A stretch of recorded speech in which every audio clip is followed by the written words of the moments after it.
आज का युग कहीं ज्यादा जागरूक है।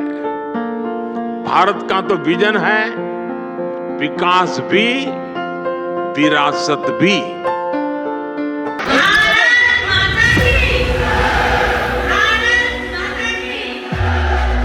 मेरे देश को विकसित बनाएगा विकास। अच्छी हेल्थ की जब सुविधाएं मिलेगी, एजुकेशन जब फ्री मिलेगी, बात होनी चाहिए इन मुद्दों पे। धार्मिक मुद्दों पे ज्यादा बात होती है और बड़ा दुख होता है देख के। जहाँ दो हिंदू पिट गए तो कि जी मुस्लिमों ने पीट दिए, दो मुस्लिम पिट गए जी हिंदुओं ने पीट दिए। ऐसी चीजों को फैलाया जा रहा है जिससे उनमें मन मिटाव बढ़े।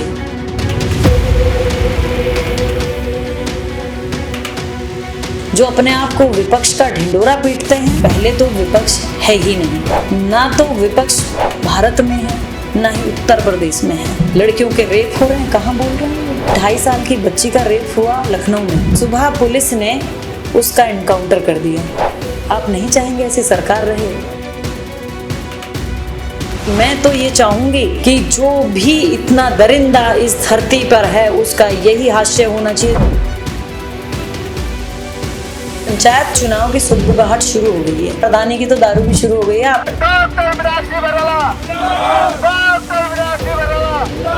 6 महीना पहले चुनाव लड़ने शुरू हो गए, 8 महीना पहले गाँव में।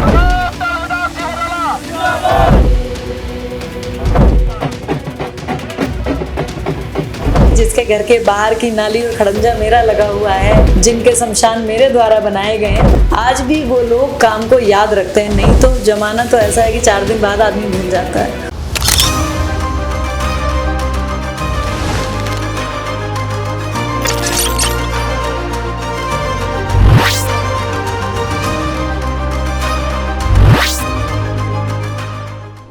मेरठ में एक बड़ा ही खूबसूरत गांव है दोराला, और वहाँ से मीनाक्षी भराला जी हैं।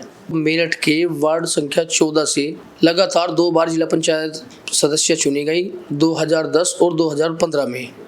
आज हमारे साथ हैं मीनाक्षी जी। आपका बहुत हार्दिक स्वागत है हमारे चैनल यूपी पंचायत 2.0 पर। जी बहुत बहुत धन्यवाद। आप 2010 और 15 में लगातार वार्ड नंबर 14 से जिला पंचायत सदस्य चुनी गई और लोगों का भरपूर प्यार और समर्थन आपके लिए समर्पित दिखाई दिया। जी लेकिन 2015 के बाद आपने वार्ड संख्या 14 को छोड़कर 13 से चुनाव लड़ा। लोगों की बड़ी शिकायत है।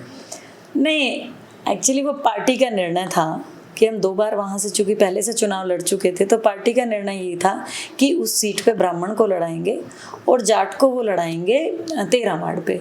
तो ये पार्टी का निर्णय था और पार्टी ने 13 वार्ड से हमें टिकट दिया था। आपको पार्टी को बताना चाहिए था, लोकप्रियता तो आपकी थी वहाँ पर। नहीं, बस ये कुछ फैसले ऊपर से होके आते हैं तो उसमें हम क्या ही बोलेंगे। आपने वार्ड 14 में 10 साल तक आप लगातार बनी रही, लोगों के बीच भी आप लोग रहे और वहाँ की जनता का आप लोगों को भरपूर प्यार भी मिलता रहा। तो आपको पार्टी के सामने ये सारी चीज़ें रखनी चाहिए थी। नहीं, हमने उचित जगह पे उचित बात रखी थी, बट वही है, देखिए पार्टी ने अगर उस समय उस वार्ड से टिकट नहीं दिया तो आज आपके सामने बैठी हूँ महिला आयोग में, फिर उन्होंने पद भी दिया। चुनाव अगर मैं हारी तो। अभी हमारे दर्शकों को बताइए, भारतीय जनता पार्टी के किस पद पर आप कार्यरत हैं और किस तरह से लोगों के बीच बनी हुई है? जी बिल्कुल, राजनीति की शुरुआत जैसा कि आपने कहा, अभी बताया, 2010 से मैंने की। 10 साल लगातार जिला पंचायत सदस्य रही और 2012 में मैंने विधायकी का टिकट भी सिवाल खास से दावेदारी की थी, लेकिन वो कुछ कारणवश नहीं मिला। ऐसे ही फिर 17 में की तो भी नहीं मिला। उसके बाद जब चुनाव, तीसरा हमारा चुनाव आया 2015 में, तो उस समय पे कुछ परिस्थिति ऐसी थी कि किसान आंदोलन चल रहा था जी। और अपने चरम पे था वो आंदोलन। और मेरा जो टिकट था वो ऐसे वार्ड से था जो प्योरली जाटों का वार्ड है। तो जाट उस समय चूंकि भयानक तरीके से नाराज था पार्टी से जी। और वो किसान बिल को लेकर, तो उस समय वो परिस्थिति रही। ऐसा नहीं है कि 13 वार्ड के लोग मुझे प्यार नहीं करते, बस वो पार्टी स्तर पर चीजें रही तो वो एक समस्या रही। भारतीय जनता पार्टी की ऐसी क्या नीतियां हैं जो आप लगातार भारतीय जनता पार्टी से जुड़ी रही हैं, बताइए। देखिए, मैं प्रदेश में महिला मोर्चा में मंत्री बनी जी, पार्टी की देन। आज मैं महिला आयोग की सदस्य, पार्टी की देन। लेकिन आपका जो सवाल था वो ये था कि ऐसी क्या खूबी है पार्टी में। जी, पार्टी की खूबियां ये हैं जी कि ये पार्टी सबको सामान लेके चलती है। इस पार्टी में कोई भेदभाव नहीं है। कहने को लोग कुछ भी कहें, लेकिन ये इकलौती ऐसी पार्टी मैंने देखी है जो कोई जातिगत व्यक्ति विशेष की राजनीति नहीं करती। जो योजनाएं आती हैं समान रूप से सबको मिल रही हैं, या जिस भी तरीके की आप हमारी पार्टी में पद हैं वो भी समान रूप से मिलते हैं। इसी तरीके से इस पार्टी द्वारा जो विकास की गति है, जब से भारतीय जनता पार्टी की सरकार देश में और प्रदेश में आई है, विकास की गति 4 गुना हो गई है। सड़कों का जाल ले लीजिए, लोगों को फ्री अनाज ले लीजिए, तो कोरोना में जिस तरीके से लोगों का इलाज हुआ है, मतलब सारी चीज़ें ऐसी हैं कि आपको भावनात्मक रूप से इस पार्टी से जोड़ दें। भारतीय जनता पार्टी जिस तरह से भारत को आत्मनिर्भर और विश्व गुरु की बारे में भी बताती आई है, 80 करोड़ मीनाक्षी जी लोग राशन ले रहे हैं, आत्मनिर्भर क्यों नहीं बना रहे लोगों को? नहीं, एक्चुअली भारत बहुत नीचे, क्योंकि पुरानी सरकार ने स्थिति लोगों की बहुत खराब कर दी थी। उस स्थिति को सुधारने के लिए, और सब नीचे कहते हैं ना अंत्योदय, जो सबसे लाइन में सबसे आखिरी में व्यक्ति खड़ा था, उसको ऊपर उभारने के लिए अब उस व्यक्ति को अगर अनाज और कुछ चीज़ें फ्री मिलती हैं तो उसको ये फ़ायदा है कि वो जो कमाता है उससे आप देखिए कितने लोग डेवलप हुए हैं कि उन्होंने घर बना लिए। आज गाँव में भी मैं 50% तो नहीं कहूँगी, लेकिन 35% के करीब एसी लगे हुए हैं। शहरों में तो क्या ही की बात करेंगे। तो वो क्या स्तर नहीं बढ़ा है, वो स्तर बढ़ा कमाई, फिर उन्होंने उस कमाई को कहीं और जगह पे यूटिलाइज किया। इतने उद्योग धंधे लगे हैं क्योंकि सरकार ने इतने लोन फ्री दिए हुए हैं लोगों को, और वो भी सब्सिडी के साथ। महिलाओं को 35% तक की सब्सिडी मिल रही है अगर वो अपना कोई काम करना चाहती हैं। तो इस तरीके की योजनाओं के द्वारा आप देखिए कि 2014 से लगा कर अब तक महिलाओं को जो सड़क पे इक्का दुक्का दिखती थी, अब शायद पुरुषों से ज़्यादा गाड़ी चलाती मिलेंगी, पुरुषों से ज़्यादा स्कूटी चलाती मिलेंगी, और रात के 12 बजे भी आपको महिलाएं निकलती मिलेंगी। यानी सुरक्षा भी मिली उनको, रक्षा भी मिली सरकार में उनको, और सबसे बड़ी चीज़ उनको आत्मनिर्भर बनने के लिए सरकार ने पैसा भी दिया। दिल्ली में जब अरविंद केजरीवाल की सरकार थी, भारतीय जनता पार्टी लगातार सवाल उठाती हुई आई थी कि फ्री की रेवड़ियाँ, उत्तर प्रदेश और देश में भारतीय जनता पार्टी के द्वारा भी लगातार फ्री की रेवड़ियाँ बांटी जा रही हैं। देखिए, आपको नहीं लगता कि लोगों को इससे उभरकर आत्मनिर्भर की तरफ बढ़ना हो? नहीं, मैं आपकी इस बात से सहमत हूँ कि, लेकिन ये एक वक्त तक ही तब तक चलानी पड़ेंगी। मैंने जैसे ही आपको कहा, अंत्योदय, सबसे नीचे का आदमी जब तक थोड़ा ऊपर स्तर नहीं उभरेगा तब तक ये चीज़ें हमें चलानी पड़ेंगी, पार्टी को चलानी पड़ेंगी। लेकिन कंपटीशन बहुत है, राजनीति में भी उतना ही कंपटीशन है। चूँकि कुछ लोग बरगलाए में आ जाते हैं, बिल्कुल सही कहा आपने कि फ्री जहाँ है वहीं अच्छा है, लेकिन कई बार फिर अच्छे को भी अपने आप को अच्छा साबित करने के लिए सबूत देने पड़ते हैं। आप लोग, जैसे हम लोग रामायण के बारे में कहते हैं कि सीता जी को भी अग्नि परीक्षा देनी पड़ी थी, तो उसी तरीके से मोदी जी को भी अग्नि परीक्षा से गुजरना पड़ रहा है। और देश में अगर शासन बनाए रखना है, देश में अगर सरकार को बनाए रखना है, तो हमें पैरेलल लाइन पे काम करना पड़ेगा। सरकार को उसमें कुछ वो फ्री वाला कंसेप्ट भी उठाना पड़ेगा और आत्मनिर्भर भी बनाना पड़ेगा। दोनों चीज बैलेंस होंगी तभी तो विकसित भारत बनेगा। भारतीय जनता पार्टी द्वारा सबका साथ सबका विकास पर बड़ी चर्चा की जाती है जी। लेकिन विपक्ष का ये भी कहना है कि भारतीय जनता पार्टी लगातार सबका साथ सबका विकास पर बात करती है, लेकिन इस पर खरी नहीं उतरती है। नहीं, जो भी विपक्ष ये कहता है वो तथ्य दे। मैं महिला आयोग में 9 महीने से हूँ, मेरी जन सुनवाई होती है, 60-70 केस आते हैं, 50-50 सबके साथ सबका विकास में, मतलब वहाँ सबकी सुनी जाती है। वहाँ कोई एक समुदाय का व्यक्ति नहीं होता, कोई एक जाति का व्यक्ति नहीं होता। मैं जेलों के निरीक्षण करती हूँ, कोई भेदभाव नहीं, सबको समान सुविधा। मैं हॉस्पिटल के निरीक्षण करती हूँ, मैं कस्तूरबा के निरीक्षण, कहीं कोई भेदभाव है ही नहीं। पता नहीं कौन से स्तर की और कौन सी विपक्ष बताता है कि सबका साथ नहीं है। आप बताइए, 2011 की लिस्ट से राशन बट रहा है। 2011 की लिस्ट में अगर रेशो देखा जाए, जैसे कि बात चलती है तो हिंदू मुस्लिम की, तो उसी की अगर बात करूं तो उसमें 70% मुस्लिम 30% हिंदू, उस हिसाब से रेशो से आज भी राशन बट रहा है। बताइए कैसे नहीं है, किसका कटा है आज तक। फिर पेंशन की बात आती है तो वो भी जिसका जो क्राइटेरिया उसके अंदर दी जाती है, तो कहाँ नहीं है सबका साथ सबका विकास। चाहे आप लोन में ले लीजिए, हर चीज़ में इक्वली सब लोगों को सम्मान दिया जा रहा है। फिर भी विपक्ष को तो कहना ही है, कुछ तो कहेगा आप विपक्ष। शिवाल खास को लेकर आगे बढ़ेंगे, क्योंकि आप वहाँ के वार्ड 14 से 2 बार जिला पंचायत सदस्य रही हैं और लोगों का भरपूर प्यार और लगाव आपके प्रति रहा है। वहाँ से वो देखा गया है जनता के बीच में। वहाँ से विधानसभा चुनाव लड़ने का मन हमेशा से था, मैंने आपको बताया 2012 से है, और पार्टी जब निर्देशित करेगी तो जरूर लड़ूंगी चुनाव। पंचायत चुनाव की सुगबुगाहट शुरू हो गई है, तो कई गांवों में मैं जाती हूँ तो वहाँ पे भी तो इससे प्रधानी की तो दारू भी शुरू हो गई है। आपको पता नहीं पता है कि नहीं जी है? बिल्कुल बिल्कुल। तो 6 महीना पहले चुनाव लड़ने शुरू हो गए, 8 महीना पहले गाँव में। और आप पंचायत के बारे में 2027 की बात ना करके अब करते हैं पंचायत चुनाव की। चलिए पंचायत फिर से पंचायत चुनाव आ रहा है, लोगों में उत्साह है और पार्टी का निर्देश रहा, चुनाव लड़ेंगे, कोई समस्या नहीं पंचायत का। कौन से वार्ड से ज्यादा संभावना है चुनाव लड़ने की? अब वो तो पार्टी का फैसला रहेगा, उस पर मैं अभी से बोलूं और फिर पार्टी जैसा भी पार्टी का रहेगा फैसला। बिल्कुल जिस तरह से मैंने आपको बताया था, वार्ड 14 के लोगों का बड़ा ही भरपूर समर्थन और प्यार आपको लगातार 10 वर्षों तक मिलता रहा है और आप लोगों के भी बीच बनी रही हैं। कोशिश करेंगे उसी वार्ड से लड़ने। वहाँ के बहुत सारे लोगों की भावनाएं हैं कि आप तीसरी बार भी वहाँ से चुनाव लड़ें। महिलाएं मुझे बीच सड़क पे रोक के कहती हैं आपकी बार यहीं से चुनाव लड़ना, क्योंकि मैंने अपने कार्यकाल में सबसे पहले कार्यकाल में मैंने 7 करोड़ के काम कराए, जो पूरे मेरठ में सबसे ज्यादा थे किसी एक जिला पंचायत में जो काम हुए। सरकार भाजपा की भी नहीं थी तब भी कराए। उसका फिर दूसरा कार्यकाल आया, उसमें भी लगभग 8.5-9 करोड़ के काम मेरे हुए।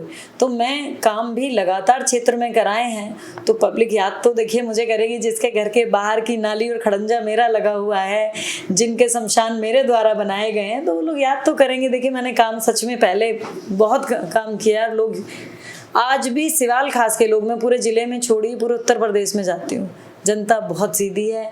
आज भी वो लोग काम को याद रखते हैं, नहीं तो जमाना तो ऐसा है कि 4 दिन बाद आदमी भूल जाता है।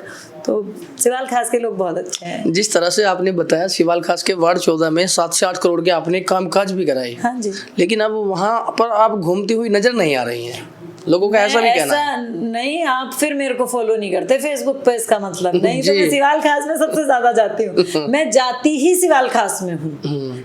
अब दायित्व तो भले उत्तर प्रदेश का है, लेकिन ऐसा कोई जन्मदिन, कोई शादी और कोई अरेस्टी नहीं होगी जिसपे मैं ना जाऊं, किसी की बीमारी का पता चले उनको देखने ना जाऊं, और अब जैसा कि मेरे पास अधिकार है तो उनके इलाज सरकार से ना कराऊं, उनकी पेंशन ना बंधवाऊं।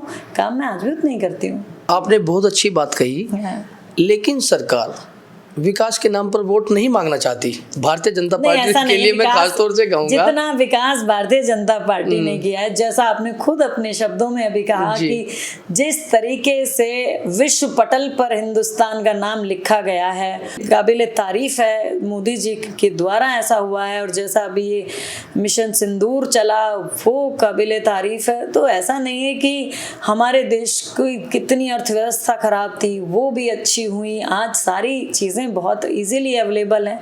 तो अगर 1-2 चीज को छोड़ दें तो मुझे लगता है भारतीय जनता पार्टी की सरकार ही इस देश को विकसित बना सकती है। लेकिन उत्तर प्रदेश के मुख्यमंत्री ही योगी आदित्यनाथ जी चुनाव के समय में 80 और 20 की बात करते हैं मन से।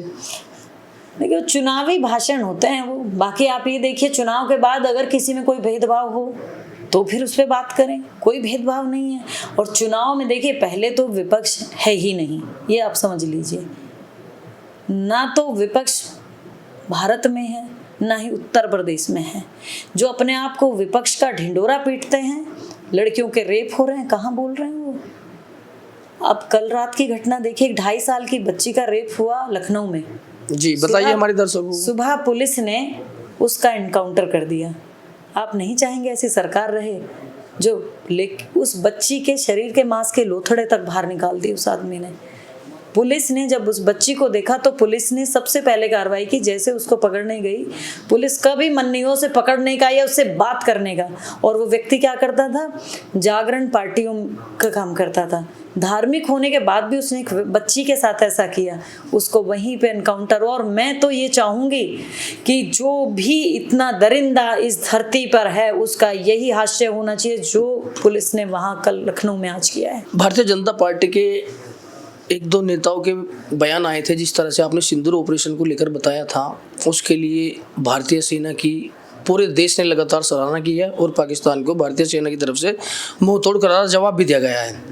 लेकिन उसी में मध्य प्रदेश के एक मंत्री आ जाते हैं बीच में, वो सोफिया कर्नल की तुलना जो है आतंकवादी की बहनों से कर देते हैं।